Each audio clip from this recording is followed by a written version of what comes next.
Y a mi izquierda tenemos a un experto en ciencias del comportamiento, doctor en psicología, investigador del CONICET y miembro del consejo asesor de la licenciatura en ciencias del comportamiento que empezó este año en la UCA. Ángel, bienvenido aquí a Radiofónicos. Bueno, gracias por estar acá. Vos sabés que hace tiempo venimos conversando con la vicerrectora de investigación de la universidad de, hablar en algún programa, ¿no?, sobre las ciencias del comportamiento, porque en este programa donde hablamos de todo lo que es divulgación científica, ¿no?, es decir, transmitir a las personas el impacto de distintas investigaciones en diferentes áreas de la ciencia, veníamos diciendo, hay que hacer algún programa sobre las investigaciones que se vienen haciendo en ciencias del comportamiento. Y qué mejor que aprovechar que te tenemos acá en Buenos Aires, que estuviste hace un rato dando una clase especial sobre ciencias del comportamiento a los alumnos del turno tarde, que son los que nos están viendo y escuchando en este momento desde la otra microsala de la radio, no sé cómo se llama. Así que gracias a Radiofónicos por toda la gestión y por habilitarnos el espacio. Y queríamos ahora en este espacio, ¿sí?, donde contamos las historias de la ciencia, que nos puedas contar o empezar a adelantar en esta apertura qué son las ciencias del comportamiento y algún ejemplo de alguna posible investigación en este área. Bueno, en principio tengamos en cuenta que las ciencias del comportamiento, digamos, una definición canónica es que es un conjunto de disciplinas que buscan involucrarse con procesos complejos. ¿Qué son los procesos complejos? Bueno, por ejemplo, cuestiones que tienen que ver con las políticas públicas, con el mercado, con lo organizacional. ¿De qué disciplinas estamos hablando? Por ejemplo, el derecho, las ciencias empresariales, las neurociencias, la psicología. Es decir, lo que buscamos es que frente a distintos problemas que tiene la sociedad, las políticas públicas, el sector privado, intervenir desde distintas miradas fundamentalmente. Bien. Y en tu caso, arrancaste estudiando psicología, ¿no? Exactamente. Bien, formación inicial, psicólogo. Sí. ¿Y cómo te fue llevando todo el caminito hasta interesarte, ¿no?, por este nuevo campo de las ciencias del comportamiento? Bueno, te voy a hacer un recorrido. Dale. Que vincule mi camino con mi actual función, digamos, en ciencias del comportamiento, en el consejo asesor de nuestra universidad. Pero siempre ya desde estudiante me interesó la investigación.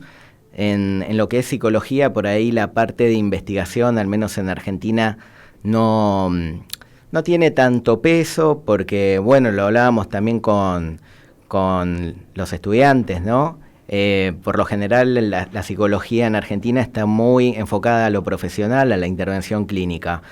Pero yo empecé en las primeras materias y en aquellas que tenían que ver con metodología de la investigación, me empecé a involucrar, ¿no?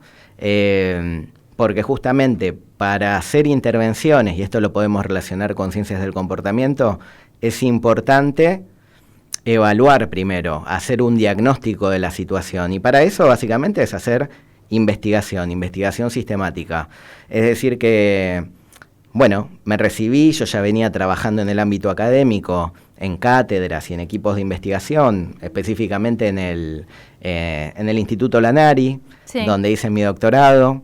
Y ahí el camino de los investigadores es más o menos parecido al que vos tuviste. No sé si la gente de la radio lo conoce, pero empezás a aplicar a becas. En mi caso tuve beca de agencia, beca de CONICET, sí, me doctoré y al principio realicé ciencia básica, trabajando con animales, eso por ahí da para otra charla, sí.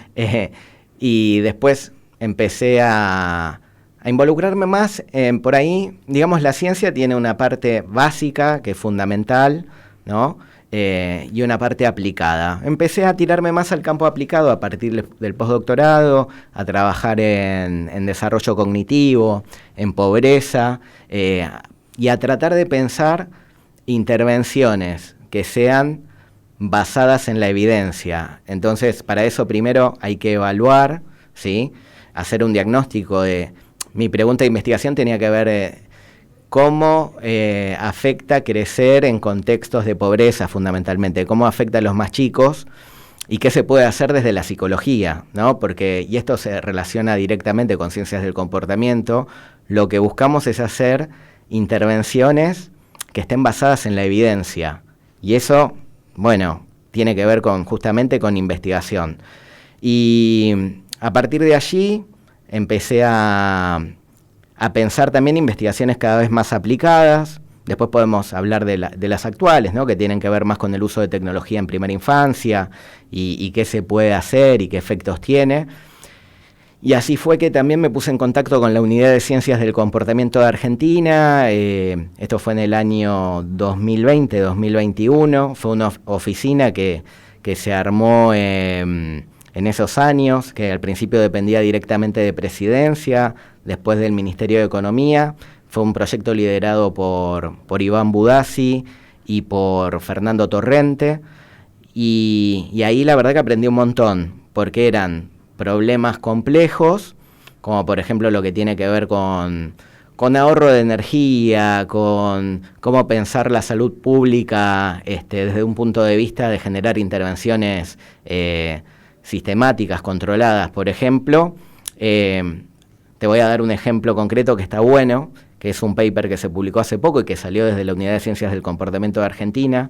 Durante la pandemia, seguramente todos recuerdan el tema de la vacunación. Sí. Y digamos, cada provincia tenía su gestión del tema de la vacunación. Y lo que se encontró, en líneas generales, es que había provincias donde había una tasa de vacunación menor que en otras. Entonces ahí, desde las ciencias del comportamiento, pensamos cómo podemos hacer para que esta provincia, donde la gente no se va a vacunar tanto, cómo podemos hacer para que se vacune más. Y también, bueno, se acuerdan que nos teníamos que dar la vacuna de refuerzo y, digamos, sí, básicamente más dosis. Entonces lo que hicimos y lo que hizo el equipo fundamentalmente fue pensar en intervenciones, por ejemplo con chatbots, sí, que actualmente está masificado su uso, pero a partir de la pandemia, digamos, los municipios y las provincias empezaron a utilizarlo cada vez más. Y ahí se comparó qué pasa cuando a miles de personas, ¿no? Se trabajó con una muestra gigantesca. ¿Qué pasa cuando enviamos chatbots y lo comparamos con un grupo control, y ahí hablamos específico de investigación, sí, que no recibe el chatbot, ¿no? Bien. Aumenta la vacunación en ese grupo que le mandás recordatorios, que tiene, digamos, una mensajería, digamos, más instantánea, y lo que se encontró es que sí, que aumentaba significativamente, y eso el equipo, ¿no?, liderado por Iván y por Fernando, lo publicaron en, si no me equivoco, está en Nature. Bueno, ¿sí? O sea, no en cualquier revista. No, es una publicación de altísimo impacto. Así que, bueno, la verdad que es un orgullo haber pasado por ese equipo, la verdad, ¿sí?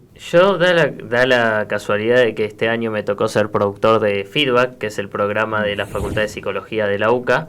Entonces se estuvo hablando mucho de ciencias del comportamiento en el programa, así que algo me quedó por ahí flotando, pero tampoco sé tanto del hecho. Sé que es como una carrera bastante integral en algún punto, ¿no? Totalmente. Sí, digamos, uno puede intervenir como profesional de las ciencias del comportamiento tanto en lo público como en lo privado. Por ejemplo, cuando nosotros utilizamos las plataformas, como pueden ser Netflix o YouTube, digamos, está pensado eso, ¿no? Hay científicos del comportamiento, por ahí más enfocados al área del marketing o en el diseño centrado en la persona, que pensaron cómo presentarte la información, ¿no? Y ahí ese es un campo donde los profesionales de las ciencias del comportamiento tienen mucho para trabajar. Hoy justo da la casualidad de que se hablaba tuvimos la chance de ir a La Nación, ¿no?, con los alumnos de la carrera de periodismo, ¿no? Y una alumna preguntó por la relación entre el periodismo de la ciencia del comportamiento, y voy a retomar esto como desde el lado de la comunicación, ¿no? ¿Qué analiza exactamente el comportamiento de las personas, la ciencia del comportamiento, y en ese estilo, cómo lo analiza? Bueno, es buenísima tu pregunta, pero para mí es muy importante, primero, hacer una exploración desde un punto de vista cualitativo, y te voy a explicar qué significa. Lo cualitativo tiene que ver con poder trabajar con las narrativas que tiene la gente, ¿no? Hace un momento les contaba a los chicos de la carrera que nosotros, cuando salimos a campo, lo primero que hay que hacer es un diagnóstico de la situación, y eso generalmente se trabaja con entrevistas, con focus group, ¿sí? Para conocer qué piensa la gente acerca de sus conductas, acerca de sus comportamientos.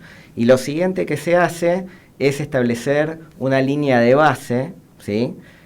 Generalmente cuantitativa, es decir, hacer una medición sistemática, que después, a partir que vos realizás una intervención, puedas comparar qué tan eficaz fue tu trabajo, básicamente, ¿no?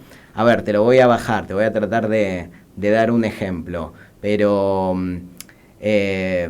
cuando yo trabajé en los hospitales, por ejemplo, hay distintas cuestiones a cambiar. Una de ellas puede tener que ver con una conducta muy sencilla, pero que tiene muchas implicancias, como puede ser el lavado de manos de los profesionales de la salud, ¿sí?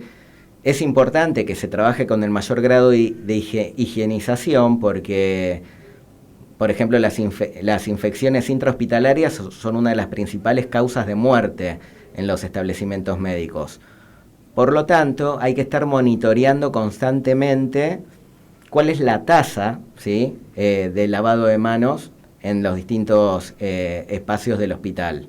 Entonces, eso fue algo que nosotros hicimos. Había una problemática donde queríamos aumentar la tasa de lavado de manos de los profesionales, donde muchas veces por ahí las estrategias clásicas, como pueden ser poner carteles o brindar un taller, una capacitación, a veces como que no tiene efecto. No tiene efecto porque uno a veces tiene que hacer, y en esto las ciencias del comportamiento son ideales, tiene que hacer intervenciones disruptivas, ¿sí? Como por ejemplo, Ornella, una estudiante de la carrera, me hablaba de gamificación. De repente hay que hacer intervenciones que llamen más la atención, ¿sí?, que trabajen por ahí con la emocionalidad de las personas, y de ese modo vos enganchás, digamos, trabajás con la motivación de la gente para que cambie su conducta, y de esa manera vos podés lograr que, en este caso, la tasa de lavado de manos adentro del centro hospitalario aumente. Y hablando de enganchar, ¿no? Sí. Justo me engancha con el otro tema que nos quedó en el tintero. Algo que nos engancha mucho a todos, yo diría que somos todos un poco adictos, son las pantallas, los celulares, estamos todo el tiempo, ¿no?, recibiendo información, y que el algoritmo y demás parece como una gran invasión, ¿no? Sí. Y nos preocupamos por la primera infancia, por los más chicos que casi sin darnos cuenta uno se distrae y ya están scrolleando y capaz que tienen 2 años, ¿no? Bueno, ¿qué hacer con eso? ¿Qué se investigó sobre eso? ¿Estás en el tema? ¿Se lo puede pensar desde las ciencias del comportamiento? Sí, totalmente.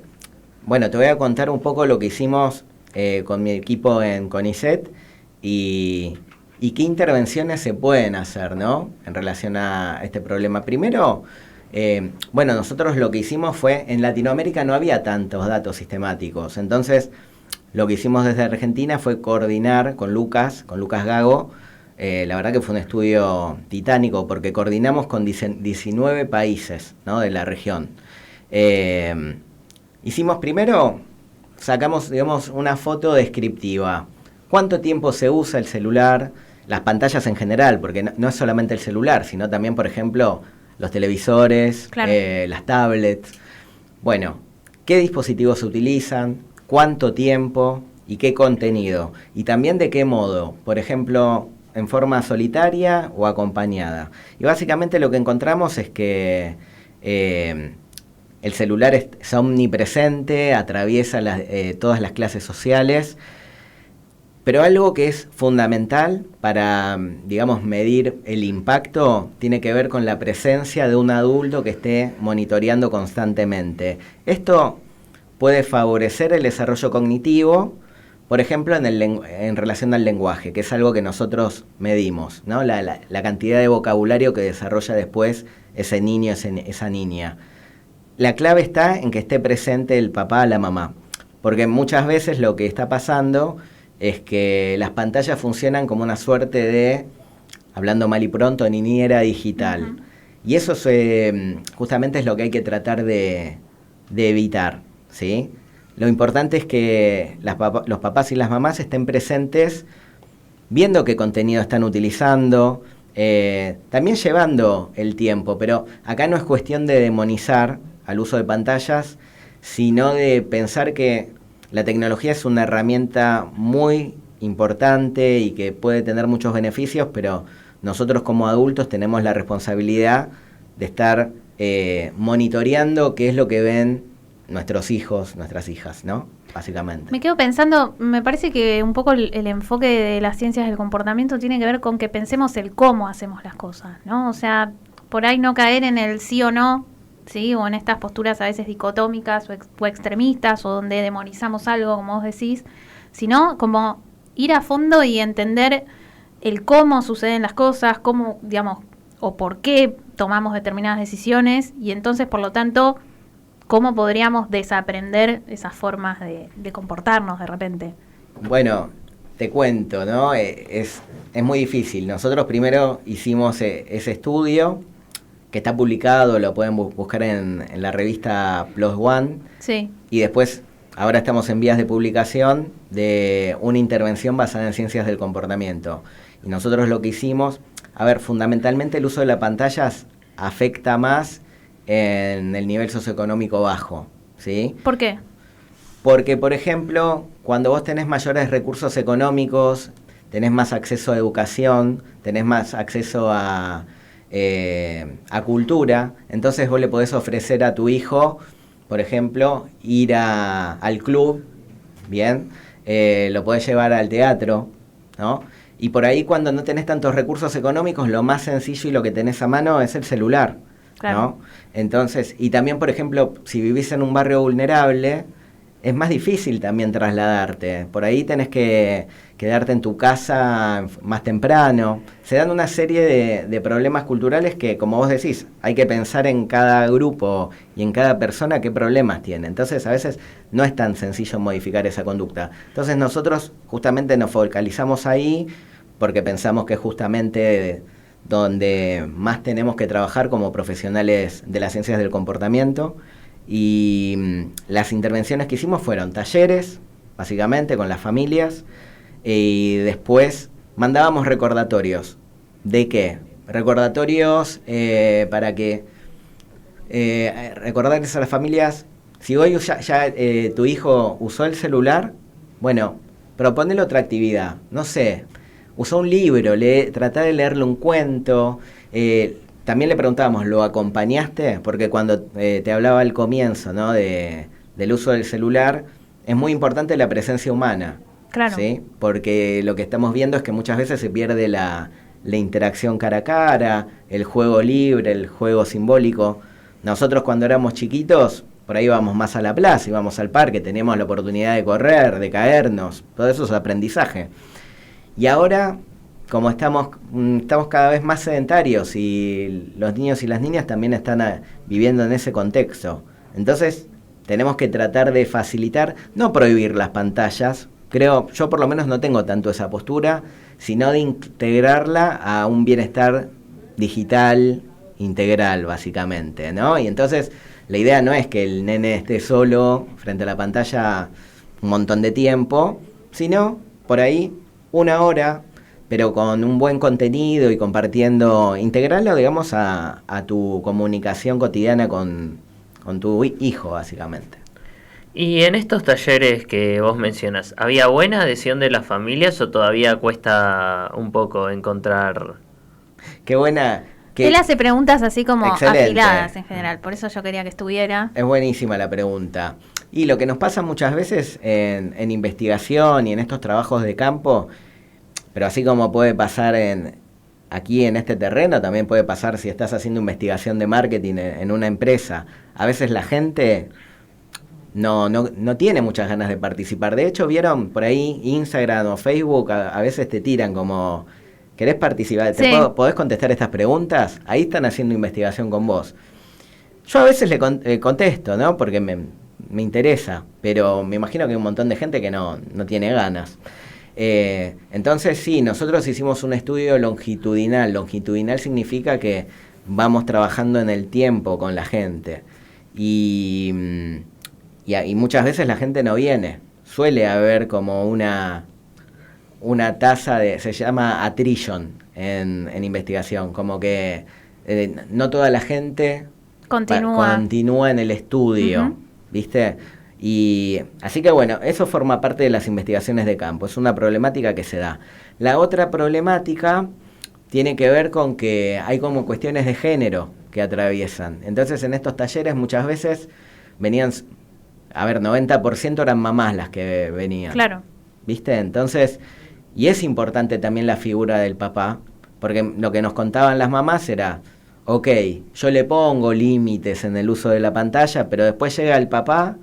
Claro. Y el nene sabe que si le pide el celular al papá, se lo da. El famoso sí fácil. Totalmente. Entonces, bueno, hay que trabajar con toda la familia. Y te diría que no es solamente con la familia, sino también con la comunidad educativa e incluso establecer una agenda política. Tiene que haber, ¿no? De qué vamos a hacer con la tecnología que nos rodea cada vez más. Sí, yo me quedaba pensando esto que decías antes, ¿no? Como no caer en una postura tal vez más radical de, bueno, no usemos tecnología, pues sería como ir en contra de lo que ocurre hoy en el mundo. De hecho, bueno, en la universidad, digamos, en todo el sistema educativo se incorporan cada vez más las nuevas tecnologías, sí, que, digamos, con cierto uso responsable y con un contenido pensado para trabajar con esos dispositivos, puede hasta tener resultados, sí, como muy positivos o muy enriquecedores, ¿no? Pero me parece que, de nuevo, es esto de pensar el cómo lo hacemos y cómo generamos esos, a veces son pequeños cambios que necesitamos generar, o por ejemplo esto, bueno, un acuerdo entre la pareja de padres, ¿no? Totalmente. O sea, y para eso, bueno, es necesario que ambos vayan al taller o, no sé, seguir pensando como otras estrategias para generar esos cambios. Son los problemas de la investigación de campo, ¿viste? Claro. Nosotros que venimos de la ciencia básica, por ahí es más fácil, sí, ¿no? Desde el punto de vista de los experimentos se puede controlar más, pero cuando salís a campo y trabajás con personas, bueno, están influenciadas por un montón de variables. Algo importante en relación a ese tema es que pensar que las pantallas no desplacen otras actividades, como esto que te decía, de la posibilidad de ir al parque, de, no sé, ir a jugar a la pelota o hacer otro tipo de actividades que no se pierdan, uh-huh, ¿sí? Que actualmente, al tener una vida cada vez más, donde estamos más encerrados por ahí, tratar de favorecer que los chicos hagan otras cosas, ¿no? Que por ahí nuestra generación hacía cuando éramos más chiquitos. Sí, me parece que ahí está como el daño más silencioso que hay, ¿no? Porque todos hoy sabemos, bueno, mucho por influencia de lo que se sabe hoy de la neurociencia, esto que hablábamos hoy, me acuerdo cuando estábamos yendo al aula, todos sabemos que la luz de las pantallas nos hace mal, porque inhibe la melatonina, entonces después no dormimos, o porque libera mucha dopamina y entonces nos volvemos como adictos, como decíamos, a las pantallas, pero no es solamente la pantalla en sí misma y el efecto neurobiológico, si querés, sino también es todo eso que dejas de hacer, ¿no? Todas Totalmente. Esas experiencias de aprendizaje tal vez más informales, pero que son importantes en la vida, que te las perdés por todo el tiempo que dedicás a ese tipo de juegos o a estos dispositivos, ¿no?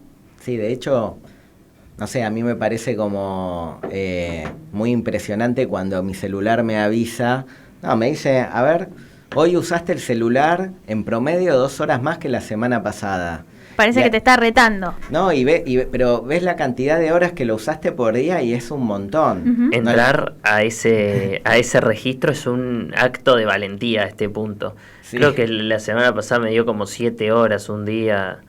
Sí. Y es como una cosa que por un lado sí lo uso mucho para cuestiones de acá del trabajo, pero por otro lado lo uso también para entretenimiento, entonces termina siendo 8 horas de sueño y 8 horas que usas el celular de repente. Sí, sí, es tremendo.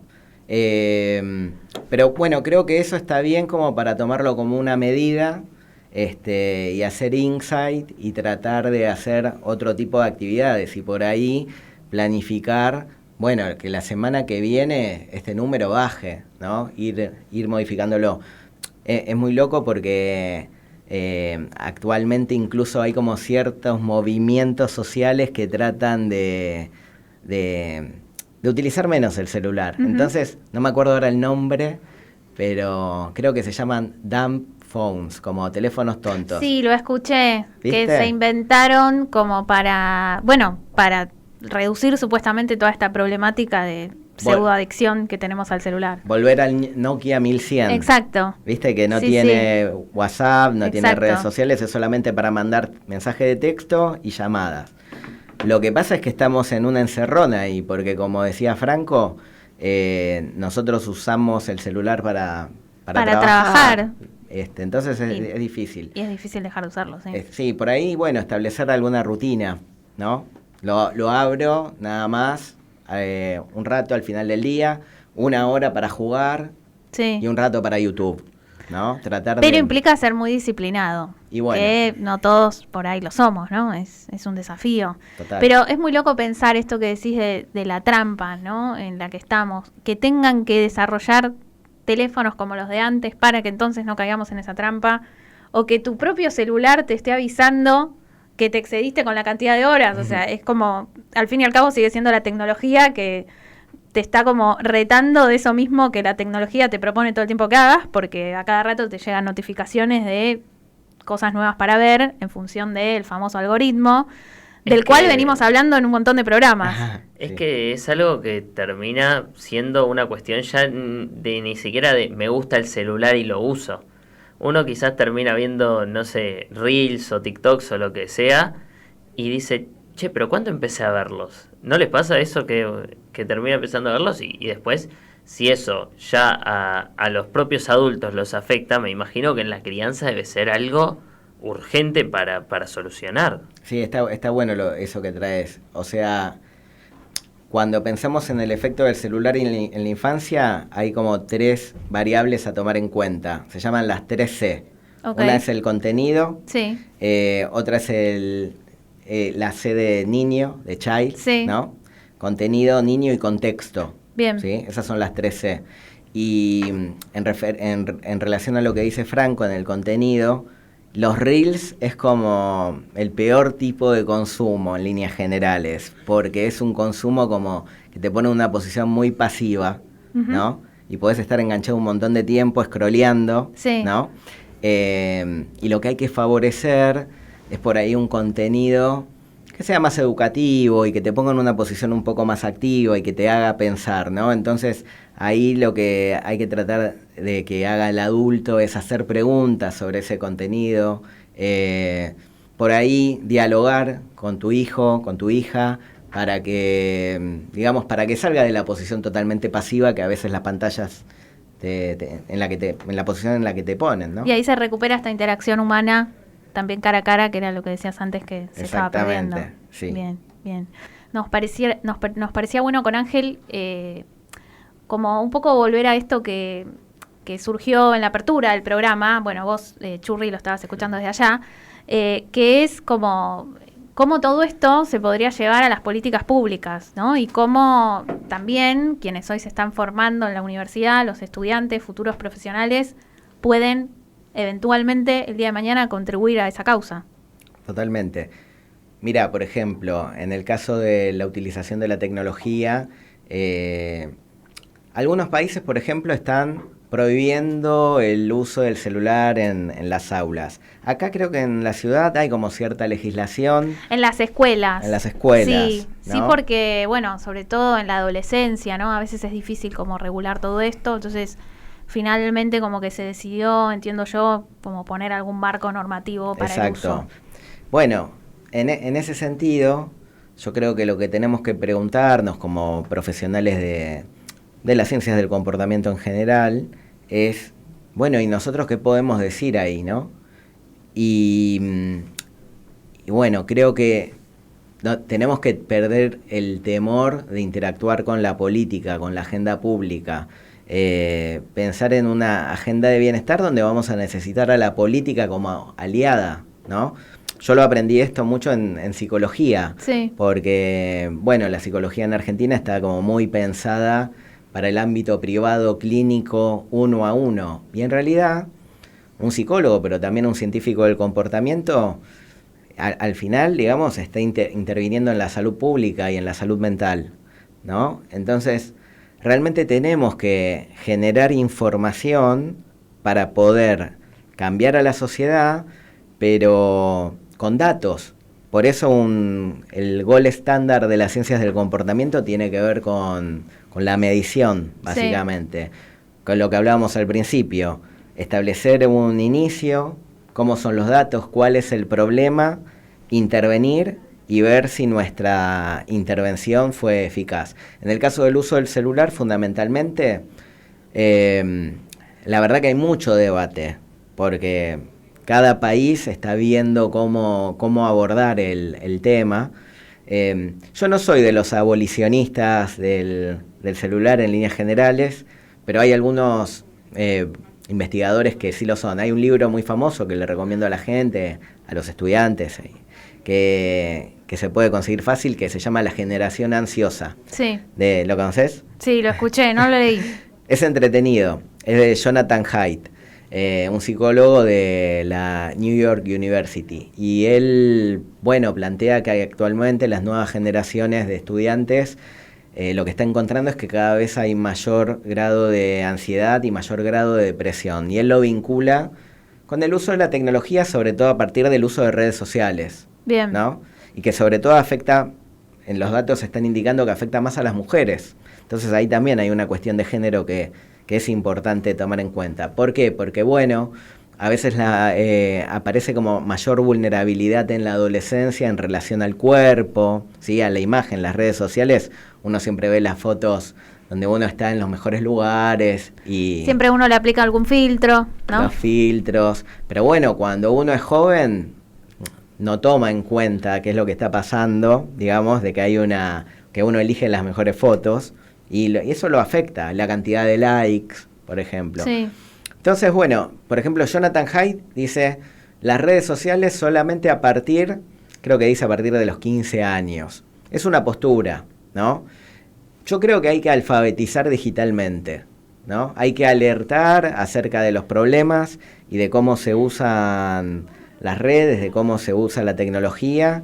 Por eso pienso que el rol de nosotros, que somos los adultos, tenemos que trabajar con los más chicos, sí, básicamente. Y educar la capacidad de pensar, que no la tenemos que perder, al contrario, exacto, ¿no? Ese pensamiento crítico para saber cómo usar estas tecnologías. Ahora, volviendo a esto que mencionabas antes, la importancia de las políticas basadas en la evidencia, de que los expertos en comportamiento se involucren en política, yo me pregunto a veces, a raíz de por ahí un comentario que se escucha mucho de, bueno, incluso a mí me pasa, a todos nos pasa de a veces no querer involucrarnos en política porque pensamos que no va a servir de nada o que siempre al final es una lucha de egos y no llegamos a nada. Digo, ¿le tenemos miedo a meternos en política y generar algunos cambios? Sí, a ver, meterse a ver, la política es una herramienta, no necesariamente es necesario ir a un partido político, digamos, uno puede armar una fundación, sí, una consultora, generar datos, mismo desde la universidad. Por ejemplo, acá el Observatorio de la Deuda Social, sí, hace sus mediciones de pobreza y eso tiene un impacto, tal ¿verdad? Cual. Sí, de hecho es digamos, es un gran referente el observatorio. Total. En todo el país y mundialmente respecto de los datos confiables que tenemos en Argentina sobre la pobreza. De hecho, ahora se me ocurre que tenemos que armar algo parecido en la carrera de Ciencias del Comportamiento. Bueno, ¿vieron, ¿no? Esas cosas que surgen acá en la radio? A veces las buenas ideas surgen de estos intercambios. Y bueno, digamos, divulgando esa información y, digamos, mostrándole a los políticos que hay un problema que bueno, y que ellos son la herramienta, por ahí a través del Congreso, digamos, para generar leyes que sean superadoras, creo que esa es la manera, ¿sí?